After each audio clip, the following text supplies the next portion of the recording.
CPM-ന്റെ നേതൃയോഗത്തിൽ ഗൗരവമായി ചർച്ച ചെയ്യപ്പെടുന്നത് സർക്കാരിന്റെ പ്രവർത്തന ദോഷങ്ങളും അത് പരിഹരിക്കാനുള്ള നടപടികളെ പറ്റിയുമാണ് എന്നാണ് അറിയാൻ കഴിയുന്നത്. സർക്കാരിനെ വലിയ തോതിൽ പ്രതിരോധത്തിൽ ആക്കിയത് മലയോര ജില്ലകളിലെ വന്യജീവികളുടെ അക്രമങ്ങളും അതുവഴി മനുഷ്യരുടെ മരണങ്ങൾ ആവർത്തിച്ചുകൊണ്ടിരിക്കുന്നതുമാണ്.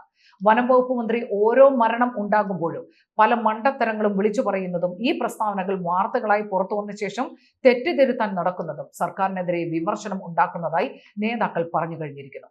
അതുപോലെ തന്നെയാണ് കേരളത്തിലെ ആരോഗ്യ വകുപ്പിന് ദോഷമുണ്ടാക്കുന്ന മന്ത്രിയുടെ ചില പ്രസ്താവനകളും നടപടികളും. വിദ്യാഭ്യാസ മന്ത്രിയുടെ കാര്യത്തിലും CPM നേതൃയോഗത്തിൽ വിമർശനങ്ങൾ തുടരുകയാണ്. ഇതെല്ലാം പരിഹരിച്ച് മന്ത്രിസഭയിൽ ഗൗരവതരമായ അഴിച്ചുപണി നടത്തി സർക്കാർ ജനങ്ങൾക്കൊപ്പമാണ് എന്ന ധാരണ ഉണ്ടാക്കിയില്ലെങ്കിൽ അടുത്ത നിയമസഭാ തെരഞ്ഞെടുപ്പിൽ വലിയ തിരിച്ചടി ഏറ്റുവാങ്ങും എന്ന മുന്നറിയിപ്പ് നൽകുന്ന നേതാക്കളും ഉണ്ട്. സാധാരണഗതിയിൽ മന്ത്രിസഭാ യോഗങ്ങളിലും CPM-ന്റെ നേതൃയോഗങ്ങളിലും പിണറായി വിജയൻ ചോദ്യം ചെയ്യപ്പെടുന്ന അവസ്ഥ ഉണ്ടാകാറേയില്ല.